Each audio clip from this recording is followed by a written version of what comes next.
we face.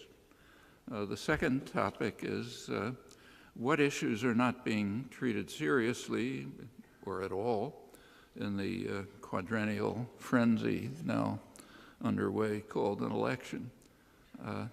But I realized that there's no problem. It's not a hard choice. They're the same topic. And there are reasons for it, which are very significant in themselves. I'd like to return to that in a moment, but first a few words on the background, beginning with the announced title, Who Owns the World?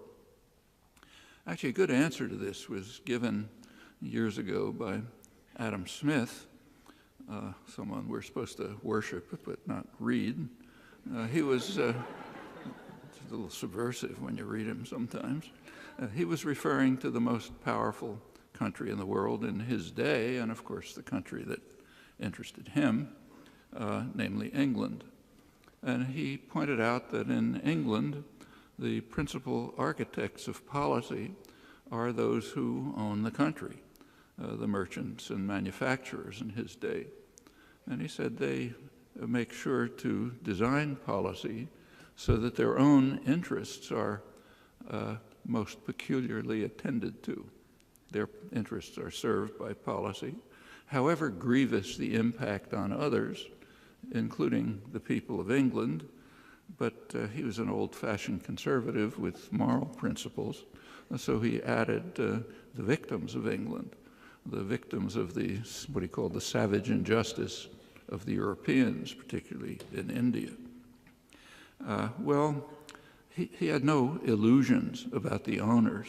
So to quote him again, all for ourselves and nothing for other people seems in every age of the world to have been the vile maxim of the masters of mankind. It was true then, it's true now. Britain kept its position as the dominant world power well into the 20th century, despite steady decline. By the end of World War II, dominance had shifted decisively into the hands of the upstart across the sea, the United States, by far the most powerful and wealthy society in world history. Britain could only aspire to be its junior partner, as the British Foreign Office ruefully recognized. At that point, 1945, the United States had literally half the world's wealth, incredible security, controlled the entire Western Hemisphere, both oceans, the opposite sides of both oceans. There's nothing, there has never been anything like that in history. And planners understood it.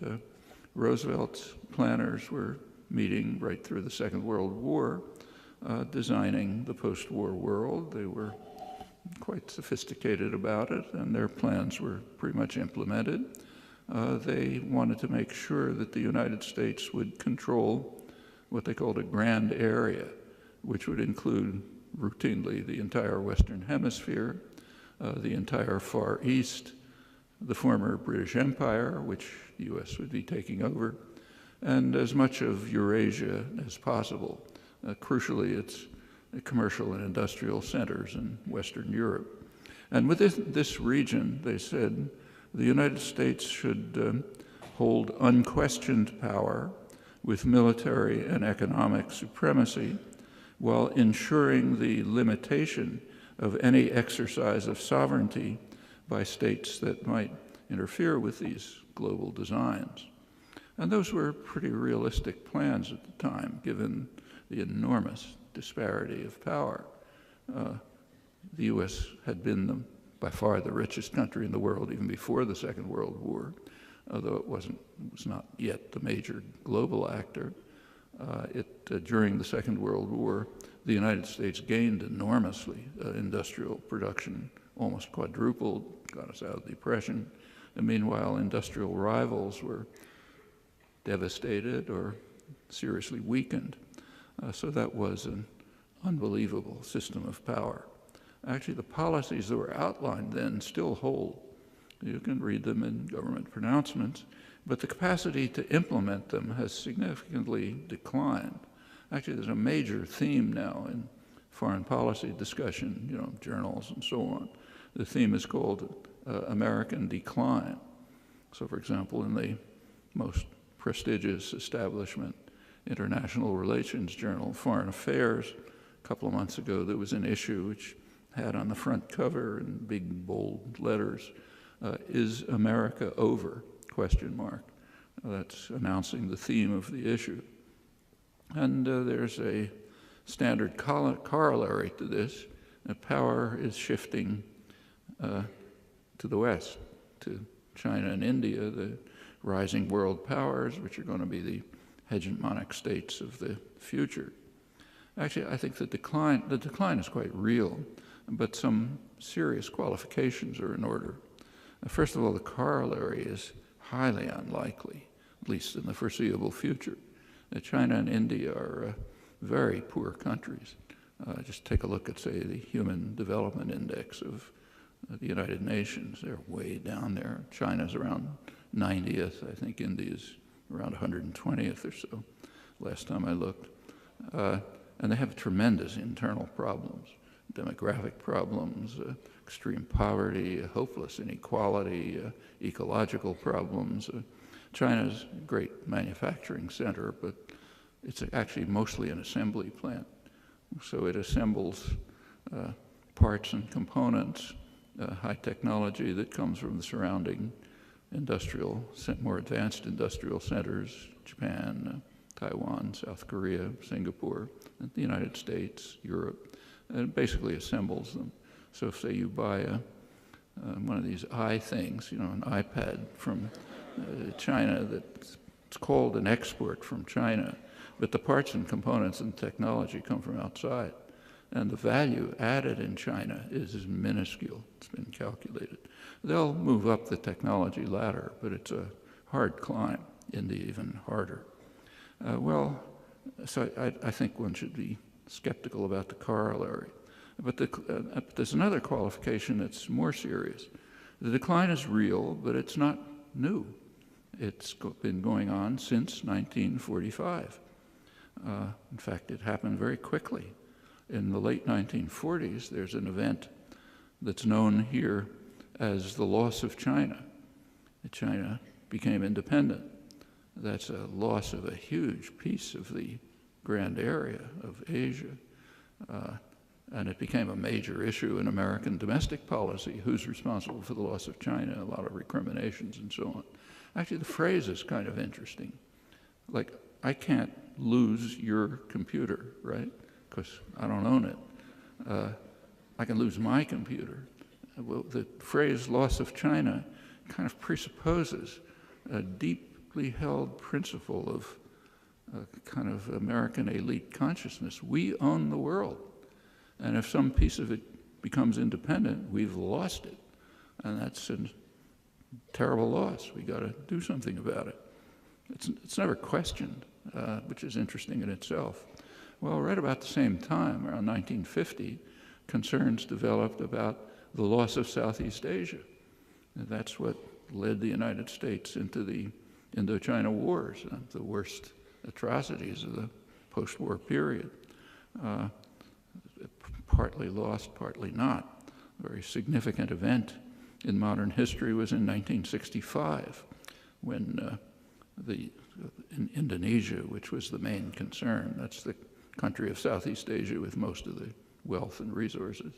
There was a military coup in Indonesia. Suharto coup. It led to an extraordinary massacre, what the New York Times called a staggering mass slaughter.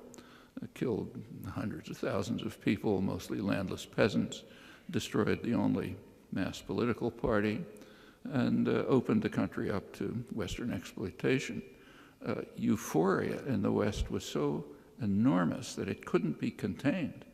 So in the New York Times, describing the staggering mass slaughter, it called it a gleam of light in Asia. That was a column written by James Reston, the leading liberal thinker in the Times, and the same elsewhere. Europe, Australia, it was a fantastic event. Years later, McGeorge Bundy, who was the National Security Advisor for Kennedy and Johnson, in retrospect, he pointed out that probably would have been a good idea to end the Vietnam War at that point, to pull out.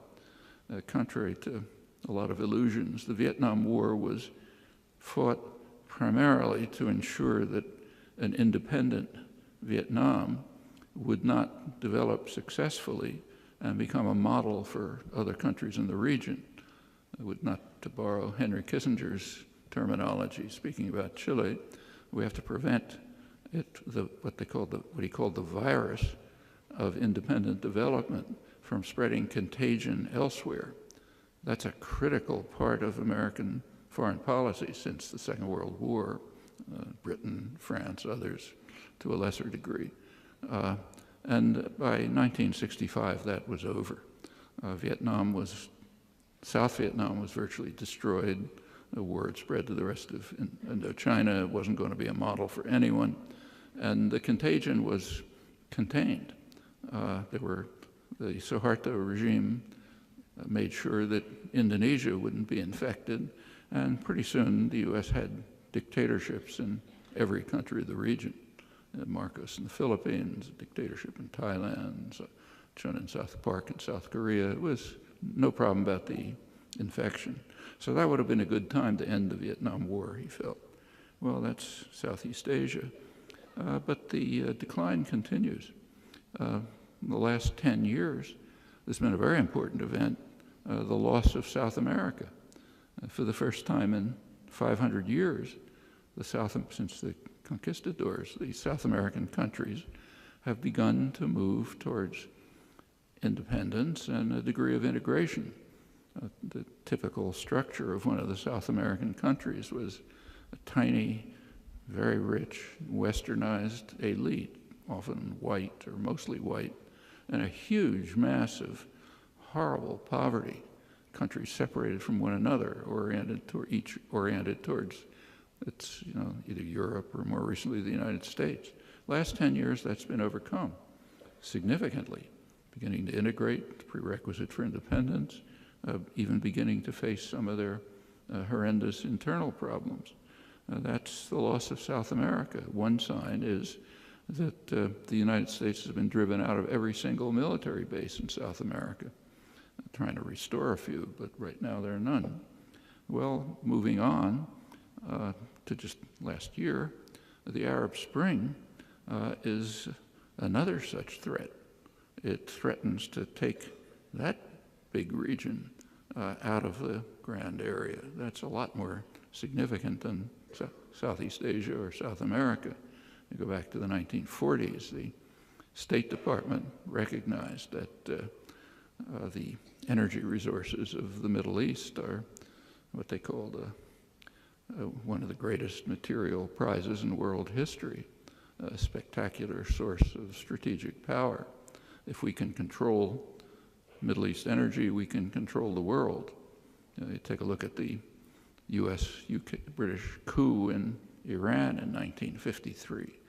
Very important event. Its shadow cast over the world until today. That was a pretense that it was part of the Cold War. It had nothing to do with the Cold War. What it had to do was the usual fear, independent nationalism. And it wasn't even concerned with access to oil or profits. It was concerned with control of the oil resources of Iran and, in fact, of the region.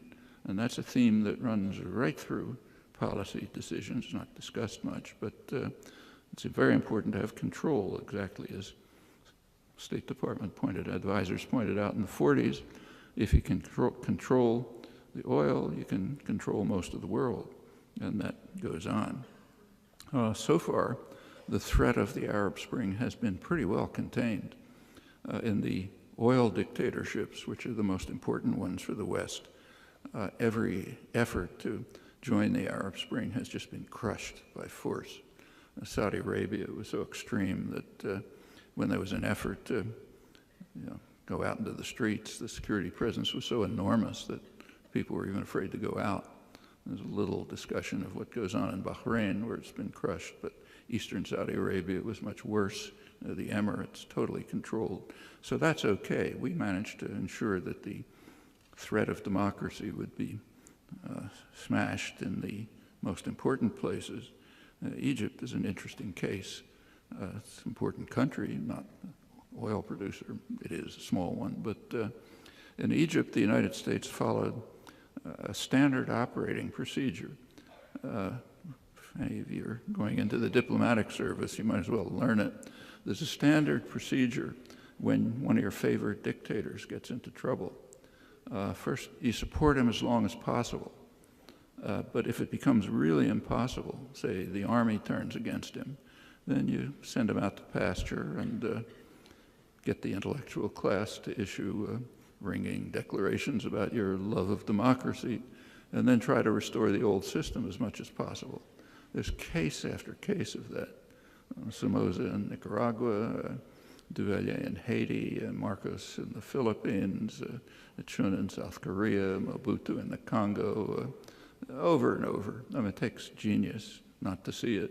And it's exactly what was done in Egypt and what France tried to do, not quite with as much success in Tunisia.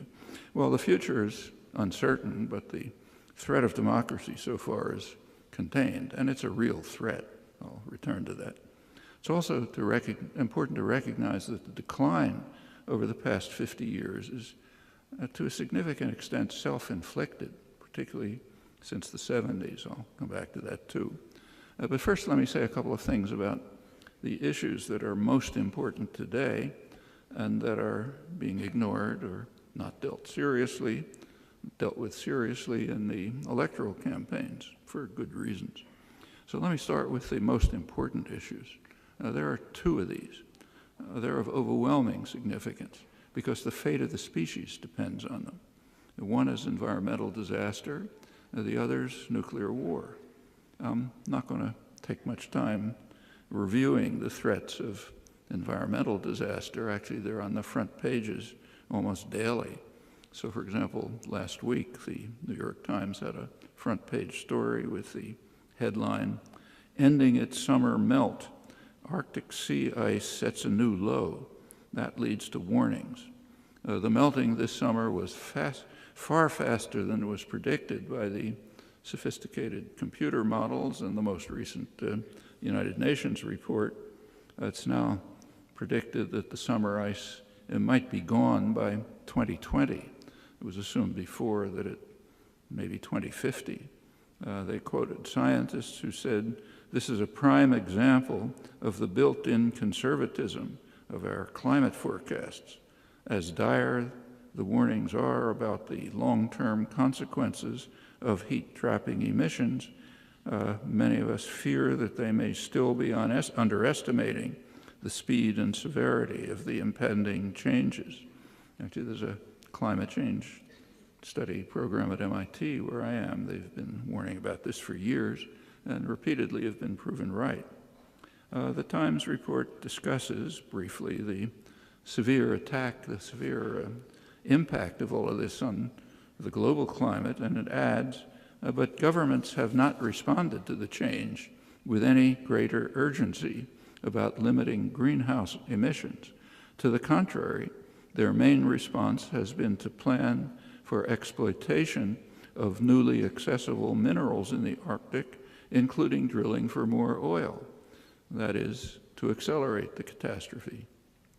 That's quite interesting. It demonstrates an extraordinary willingness to sacrifice the lives of our children and grandchildren for short-term gain, or perhaps an equally remarkable willingness to shut our eyes so as not to see impending peril. There's things you sometimes find with young infants. Something looks dangerous. Close my eyes and won't look at it. Well, there is another possibility. I mean, maybe humans are somehow trying to fulfill a prediction of great American biologist who died recently, Ernst Mayr.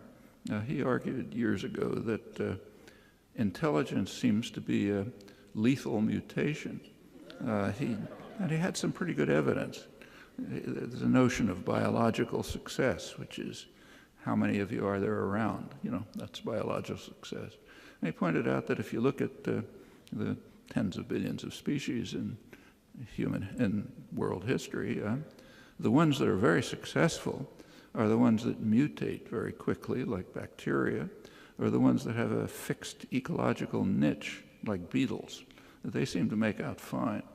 But as you move up the scale of what we call intelligence, success declines steadily. When you get up to mammals, it's very low. There are very few of them around. And there's a lot of cows. It's only because we domesticate them. When you get to humans, it's the same. Till very recently, much too recent a time to show up in any evolutionary accounting, humans were very scattered. There were plenty of other hominids, but they disappeared, probably because humans exterminated them, but nobody knows for sure. Anyhow, maybe we're trying to show that humans just fit into the general pattern.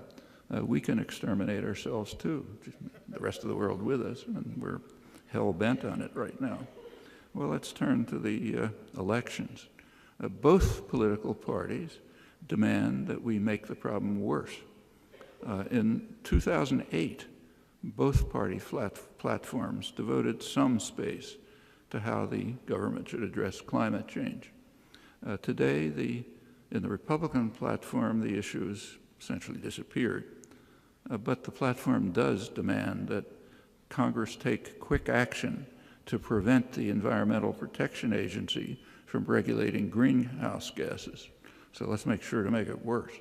And it also demands that we open Alaska's Arctic refuge to drilling, I'm quoting now, in order to take advantage of all of our American God-given resources. You can't disobey God, after all. On environmental policy, the program says we must restore scientific integrity to our public research institutions and remove political incentives from publicly funded research. All of that's a code word for climate science. Stop funding climate science. Romney himself says there's no scientific consensus, so we should support more debate and investigation within the scientific community, but no action except to act to make the problems worse. Well, what about the Democrats? They concede that there's a problem and advocate that we should work toward an agreement to set emissions limits in unison with other emerging powers. But that's it, no action. And in fact, as Obama has emphasized, we have to work hard to gain what he calls 100 years of energy independence by exploiting domestic or Canadian resources, by fracking and other elaborate technologies.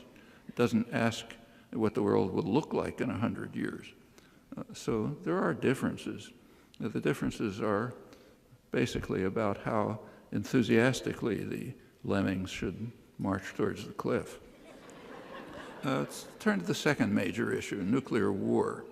It's also on the front pages daily, but in a way that would seem outlandish to some independent observer viewing what's going on Earth, and in fact does seem outlandish to a considerable majority of the countries of the world. The current threat, not for the first time, is in the Middle East, focusing on Iran. The general picture in the West is very clear. It's far too dangerous to allow Iran to reach what's called nuclear capability. That is, the capability enjoyed by many powers, dozens of them, to produce nuclear weapons if they decide to do so. As to whether they've decided, U.S. intelligence says it doesn't know. The International Atomic Energy Agency just produced its most recent report a couple weeks ago, and it concludes, I'll quote it, "It cannot demonstrate the absence of undeclared nuclear material and activities in Iran." That is, it can't demonstrate something which a condition that can't be satisfied. There's no way to demonstrate the absence of the work. That's convenient.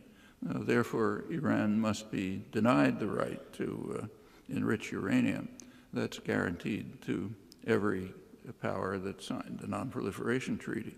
Well, that's the picture in the West. That's not the picture in the rest of the world.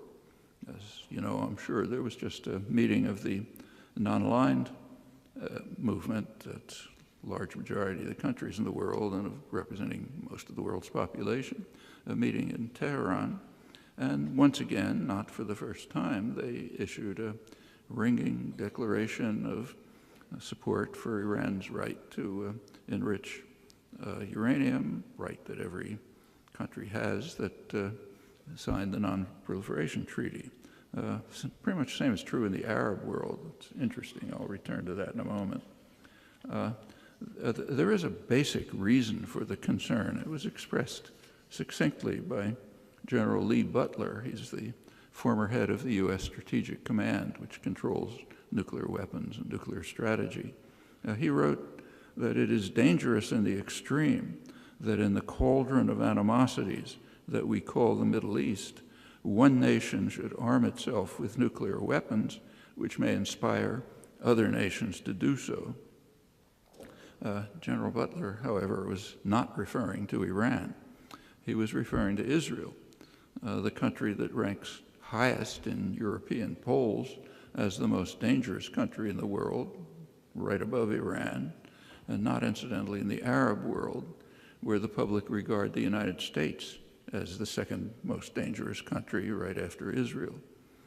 In the Arab world, Iran, though disliked, ranks far lower as a threat among the populations, that is, not the dictatorships.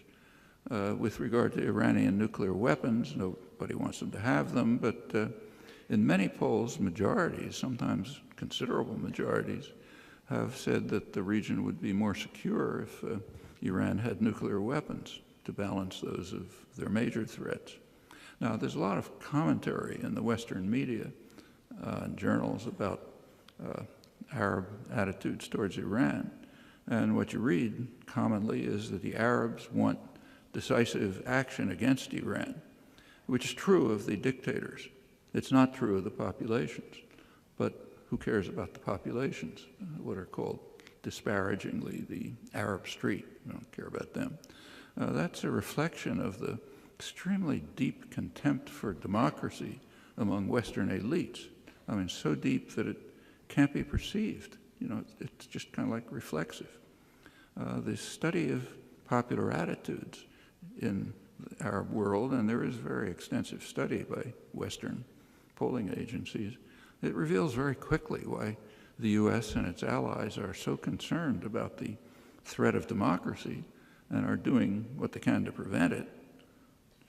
They certainly don't want attitudes like those I've just indicated to become policy, while of course issuing rousing statements about our passionate dedication to democracy. Those are relayed obediently by reporters and commentators. Well, unlike Iran, Israel refuses to allow inspections at all, refuses to join the Non-Proliferation Treaty, has hundreds of nuclear weapons, has advanced delivery systems. Also, it has a long record of violence and repression. It has annexed and settled conquered territories illegally, violation of Security Council orders, many acts of aggression, 5 times against Lebanon alone, no credible pretext. New York Times yesterday, you can read that the Golan Heights are disputed territory, Syrian Golan Heights. There is a UN Security Council resolution 497, which is unanimous, declaring Israel's annexation of the Golan Heights illegal and demanding that it be rescinded. And in fact, it's disputed only in Israel and in the New York Times, which in fact is reflecting actual U.S. policy, not formal U.S. policy. Iran has a record of aggression too. In the last several hundred years, it has invaded and conquered a couple of Arab islands. Now, that was under the Shah, U.S.-imposed dictator with U.S. support. That's actually the only case in several hundred years. Meanwhile, the severe threats of attack continue. You've just been hearing them at the UN. from the United States, but particularly Israel. There is a reaction to this at the highest level in the United States. Leon Panetta, Secretary of Defense, he said that we don't want to attack Iran. We hope that Israel won't attack Iran, but Israel's a sovereign country and they have to make their own decisions about what they'll do. You might ask what the reaction would be if you reverse the cast of characters. And those of you who have antiquarian interests might remember that there's a document called the United Nations Charter, the foundation of modern international law, which bars the threat or use of force in international affairs. There are two rogue states, the United States and Israel, which regard the Charter and international law as just a boring irrelevance, so do what they like, and that's accepted. Well, these are not just words. There is an ongoing war. Includes terrorism, assassination of nuclear scientists, includes economic war, U.S. threats, not international ones, U.S. threats have cut Iran out of the international financial system. Western military analysts identify what they call weapons of finance as acts of war that justify violent response when they're directed against us, that is. Cutting Iran out of global financial markets is different. The United States is openly carrying out extensive cyber war against Iran. That's praised. The Pentagon regards cyber war as an equivalent to an armed attack, which justifies military response, but that's, of course, when it's directed against us. The leading liberal figure in the State Department, Harold Koh, is the top State Department legal advisor. He says that cyber war is an act of war if it results in significant destruction, like the attacks against Iranian nuclear facilities. And such acts, he says, justify force in self-defense. But of course, he means only attacks against the United States or its clients. Well, Israel's lethal armory, which is enormous, includes advanced submarines recently provided by Germany. These are capable of carrying Israel's nuclear-tipped missiles, and these are sure to be deployed in the Persian Gulf or nearby if Israel proceeds with its plans to bomb Iran, or more likely, I suspect, to try to set up conditions in which the United States will do so. And the United States, of course, has a vast array of nuclear weapons all over the world, but surrounding the region from the Mediterranean to the Indian Ocean, including enough firepower in the Persian Gulf to destroy most of the world. Another story that's in the news right now is the Israeli bombing of the Iraqi reactor in Osirak, which is suggested as a model for Israeli bombing of Iran.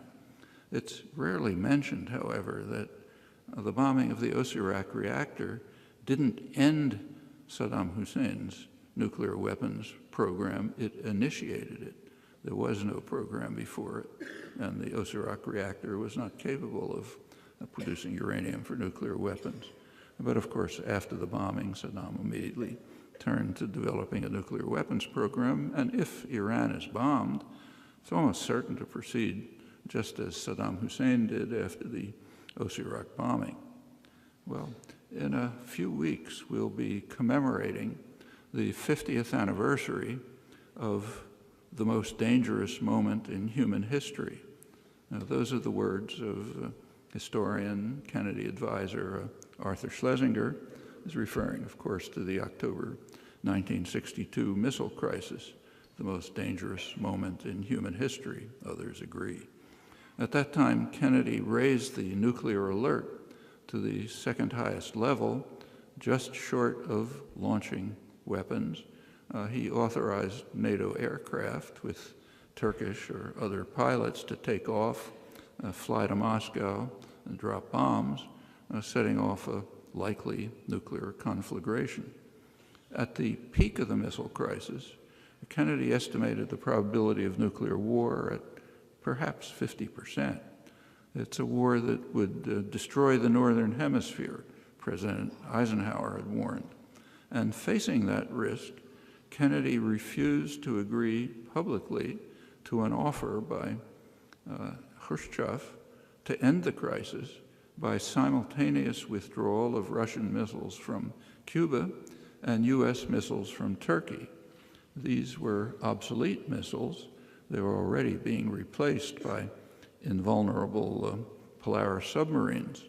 But it was felt necessary to firmly establish the principle that Russia has no right to have any offensive weapons anywhere beyond the borders of the USSR, even to defend an ally against US attack. That's now recognized to be the prime reason for deploying missiles there, and actually a plausible one. Meanwhile, the United States must retain the right to have them all over the world, targeting Russia or China or any other enemy. In fact, in 1962, we've just recently learned, the United States had just secretly deployed nuclear missiles to Okinawa aimed at China. That was a moment of elevated regional tensions. All of that is very consistent with grand area conceptions, the ones I mentioned that were developed by Roosevelt's planners. Well, fortunately, in 1962, Khrushchev backed down, but the world can't be assured of such sanity forever. And particularly threatening, in my view, is that intellectual opinion and even scholarship hail Kennedy's behavior as his finest hour. My own view is it's one of the worst moments in history. Inability to face the truth about ourselves is all too common a feature of the intellectual culture. Also, personal life has ominous implications.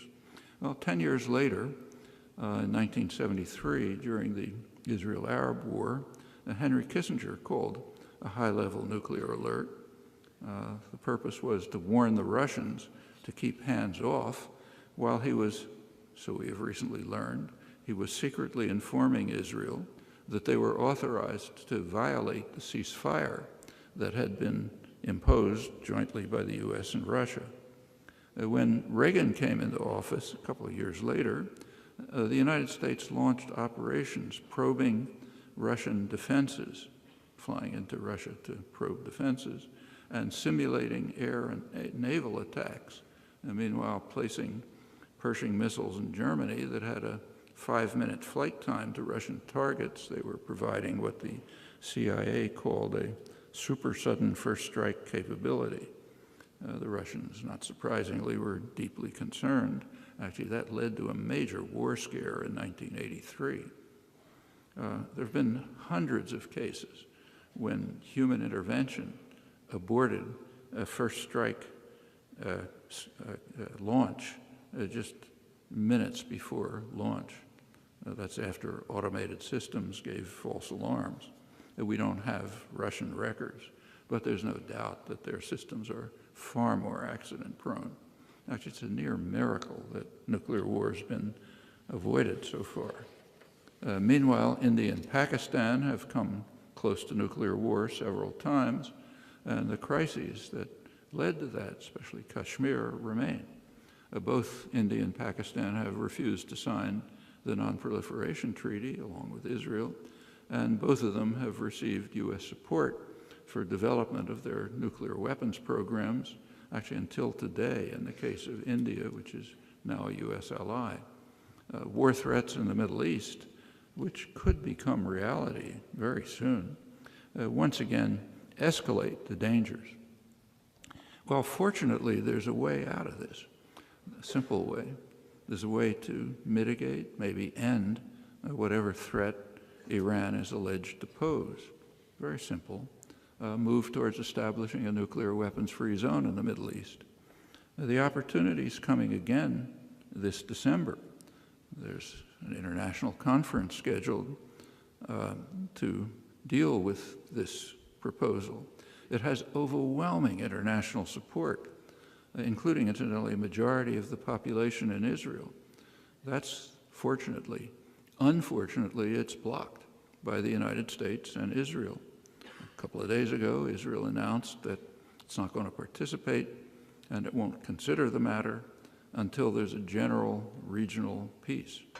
Obama takes the same stand. He also insists that any agreement must exclude Israel and even must exclude calls for other nations, meaning the U.S., to provide information about Israeli nuclear activities. The United States and Israel can delay regional peace indefinitely. They've been doing that for 35 years on Israel-Palestine, virtual international isolation. It's a long, important story that I don't have time to go into here.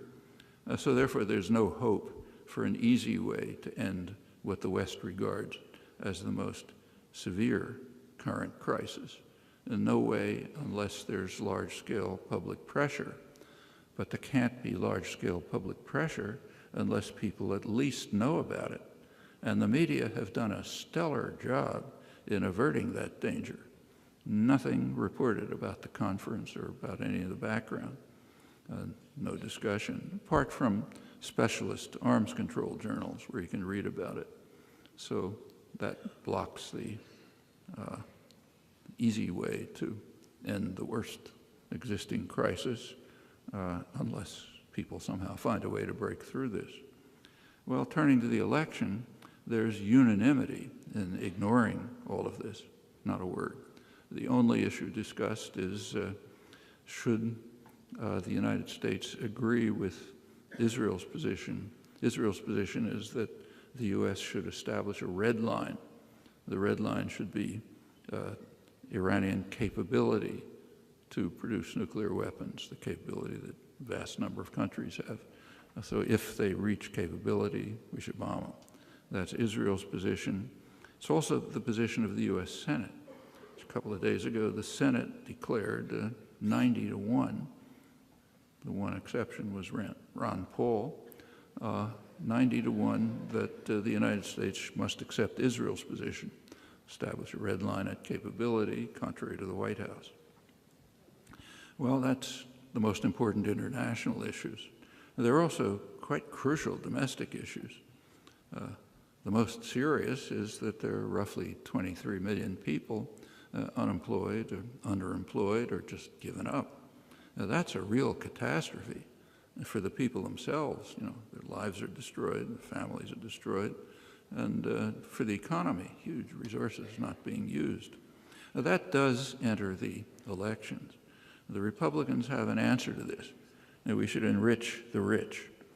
You don't use the word rich anymore. There's a euphemism. They're called the job creators.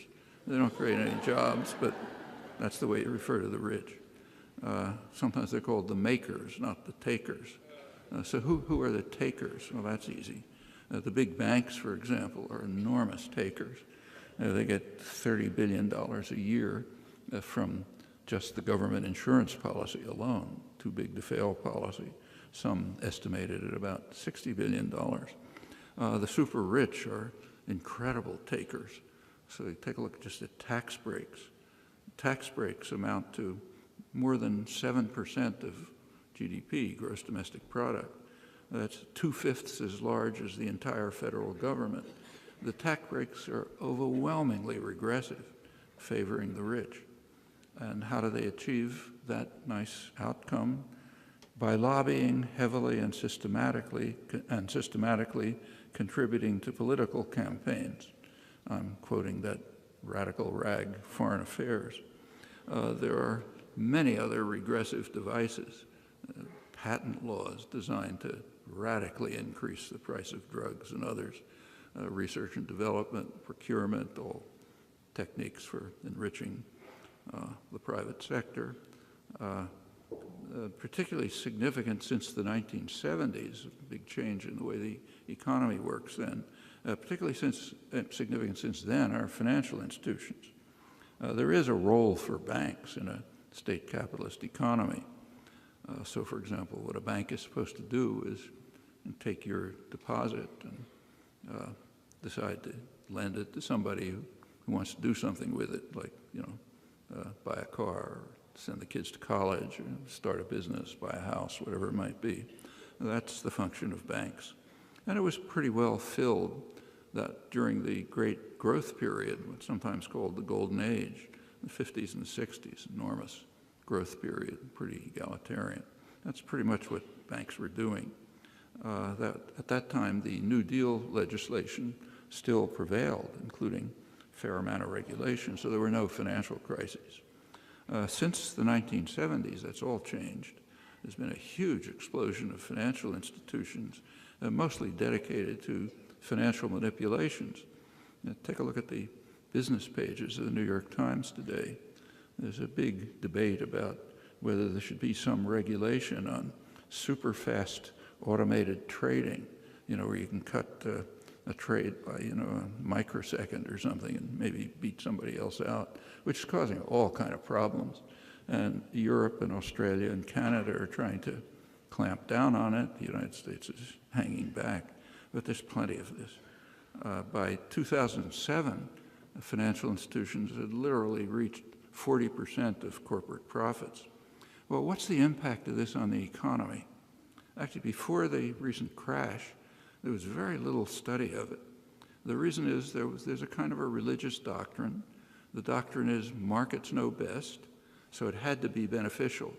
So if you're a well-trained economist, you just don't look at it. After the crash, there was a kind of a change of mood, somewhat. So prominent international economists wrote, I'm quoting, that an emerging consensus is developing among economists on the need for macro-prudential supervision of financial markets. There's growing recognition that our financial system is running a doomsday cycle. That whenever it fails, we rely on lax money and fiscal policies to bail it out. Now, this response teaches the financial sector a lesson. Take large gambles to get paid handsomely, and don't worry about the costs. They'll be paid by the taxpayers through bailouts and lost jobs. And the financial system is thus resurrected to gamble again and to fail again. So I'm quoting Barry Eichengreen and Simon Johnson. Economists among you will know that they're among the most respected financial and international economists. The system is a doom loop, in the words of the official of the Bank of England who's responsible for financial stability. After the crisis, a number of very prominent economists did start to write about it. There's an issue of the Journal of the American Academy of Arts and Sciences that had articles by Benjamin Friedman at Harvard, Robert Solow at MIT, he's Nobel laureate. They both pointed out that there hadn't been much in the way of study of the impact of financial institutions. They didn't say why, but the reason is the religion. And they said when you look at it, said if you look at it carefully, it looks like they are imposing significant costs on the economy. The most respected financial commentator in the English-speaking world, Martin Wolf of the Financial Times, he went well beyond that. He said, the out-of-control financial sector is eating out the modern market economy from inside, just as the larva of the spider wasp eats out the host in which it's been laid. Banks, as presently constituted and managed, cannot be trusted to perform any publicly important function. Today's banks represent the incarnation of profit-seeking behavior taken to its logical limits, in which the only question asked by the senior staff is, what can they get away with? That's not a spokesperson for the Occupy movement. It's the most respected financial correspondent in the English-speaking world, quite conservative, Martin Wolf. Actually, there's a study by two leading economists, one a Nobel laureate, Paul Romer and George Akerlof, who found that the most lucrative strategy for executives at big banks would be to loot them, to pay themselves vast rewards, knowing full well that the government, meaning the taxpayer, will move in and save them from bankruptcy. Now, that was 20 years ago. It's a lot worse today. There are some limited steps to try to deal with this, but they're being beaten back by armies of lobbyists. Well, that's the takers. What about the makers, working people? They're under constant attack. The fiscal policies and trade policies are designed to undermine manufacturing, to set workers in competition with each other around the world, with the poorest, to drive down wages. Meanwhile, protect professionals. They're given all kinds of protections. They're not supposed to compete. Unions are under terrific attack. It's been going on since the 1940s, but in the last generation, it's been very harsh. Employers have been basically told that they can violate the laws at will, and of course they're following it. Clinton, that was Reagan. Clinton, which led to about a tripling of firing of organizers illegally. Clinton added his own method. It was called NAFTA. NAFTA gave opportunities for employers to threaten to move plants to Mexico in order to break strikes. That's illegal, of course, but when you have a criminal state, it's fine to act illegally. That, under a NAFTA study, that led to a very sharp increase in breaking strikes illegally. By now, they practically don't exist. Private sector unionization is down to about 7%.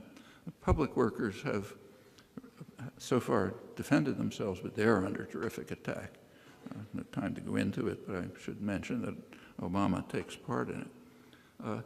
All of this has been accelerated under a strong right-wing backlash that took place, backlash against the 60s, that took place from the early 70s. Major change in the nature of the economy towards financialization, leading to what I described, and offshoring. That led very quickly to concentration of wealth. Concentration of wealth leads to concentration of political power, almost reflexively. That leads to legislation to enhance the process, the vicious cycle, fiscal policy, deregulation, rules of corporate governance, quite a lot. So the vicious cycle goes on. And it leads to what in the Occupy slogan, which has now become prevalent, the 1%, 99% distinction. Actually, 1% is wrong. It's more like 0.1% versus the rest if you actually look at income distribution. It's highly concentrated in a fraction of 1%, CEOs, hedge fund managers, and so on. For the majority, it's stagnation and decline. Meanwhile, costs of elections have skyrocketed. The Supreme Court just has given its help a couple of times. There are studies of the outcome by very good political scientists. The most recent one, good book by Martin Gilens, concludes that 70% of the public are powerless to shape government policy, his phrase. Meanwhile, the rich get what they want, and the mechanisms are by no means obscure. This has changed the political parties.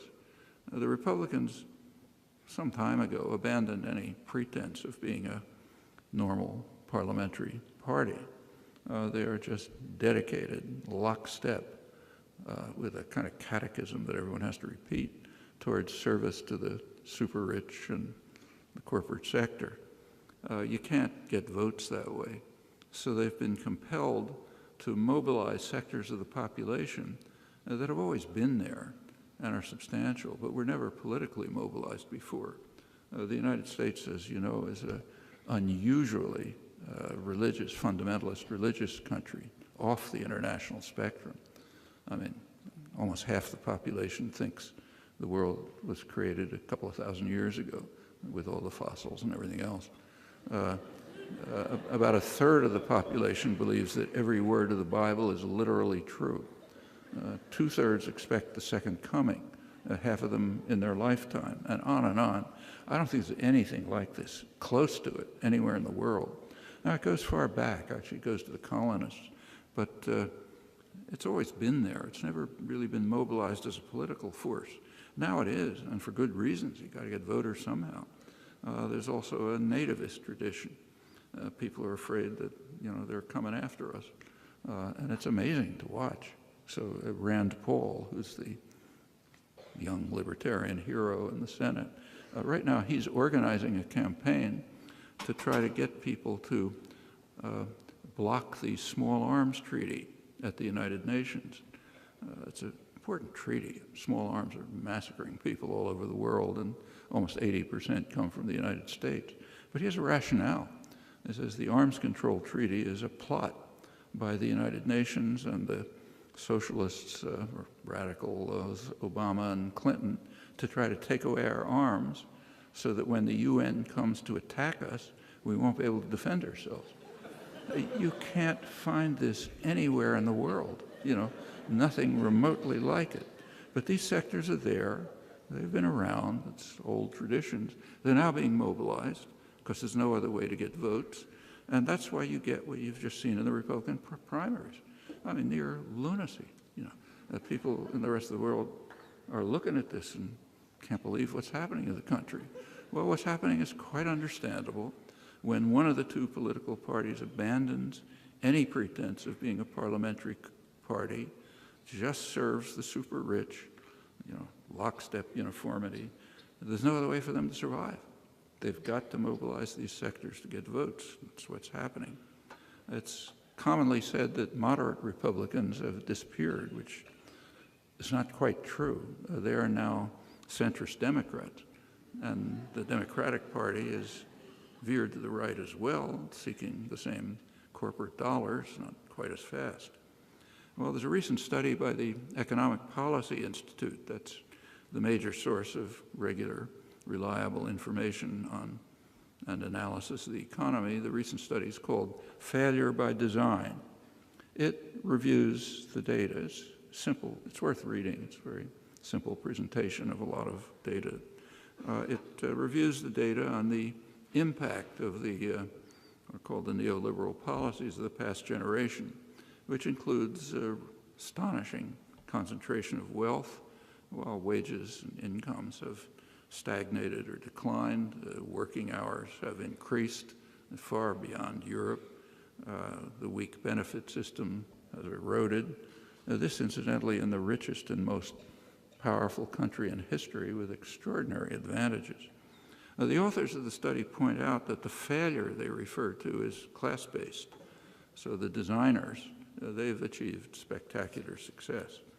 And they also stress that it is design. That is, there have been alternative policies. They were always possible, they still are.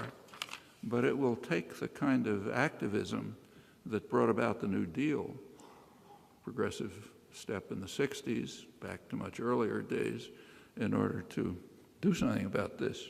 I mean, progress doesn't come as a gift from above. The post-Golden Age economy, the one reviewed by this pamphlet, it's actually enacting a nightmare that was envisaged by the classical economists, Adam Smith and David Ricardo. Both of them recognized, they're talking about England, of course, they recognized that if British merchants and manufacturers invested abroad and relied on imports, they would profit, but England would suffer. Both of them hoped that these consequences would be averted by what's called in the literature home bias. That is a preference to do business in the home country and see the home country grow and develop. Therefore, as if by an invisible hand, England would be saved from the ravages of global markets. Actually, that's the one occurrence of the famous phrase, invisible hand, in Smith's classic Wealth of Nations. It's pretty hard to miss. It's the only occurrence, and it's basically in an argument against neoliberal globalization.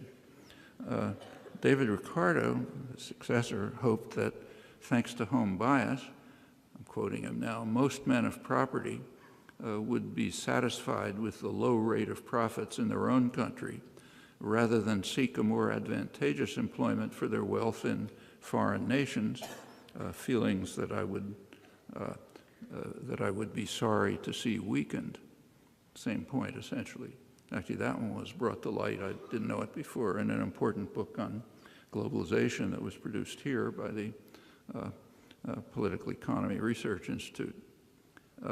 In the past 30 years, Adam Smith's masters of mankind have abandoned sentimental concerns for the welfare of their own society, concentrating instead on short-term gain, huge bonuses, the country be damned, as long as the powerful nanny state remains intact to serve their interests. The developing picture is very aptly described in a brochure for investors that was produced by Citigroup. It's a huge investment bank and so on that's once again feeding at the public trough. It's been doing that regularly for 30 years in a cycle of risky loans, huge profits, crash, bailout by the public. The bank's analysts, this is a brochure for investors, they describe a world that's dividing into two blocks, one of which they call the plutonomy. Then there's the rest, the vast majority. Now they're sometimes called the global precariat, those who are living a precarious existence, whether or not they're lucky enough to get employment. In the United States, they're subject to growing worker insecurity. That, if you didn't know, is the basis for a healthy economy. Federal Reserve Chair Alan Greenspan explained that to Congress while he was lauding his performance in economic management. Actually, that's the real shift in global society, and not to China and India, but to the global plutonomy. And the Citigroup analysts understand it. They advise investors to focus on the very rich, where the action is. They have something called a plutonomy stock basket, which is investments on things that the rich want. And they point out that it's far outperformed the world index of developed markets since 1985. That's when the Reagan-Thatcher economic programs of enriching the very rich and punishing the rest were taking off. And by shredding the remnants of political democracy, the masters also lay the basis for carrying the lethal process forward, and will continue to do so as long as their victims are willing to suffer in silence, which is always a choice and never a necessity.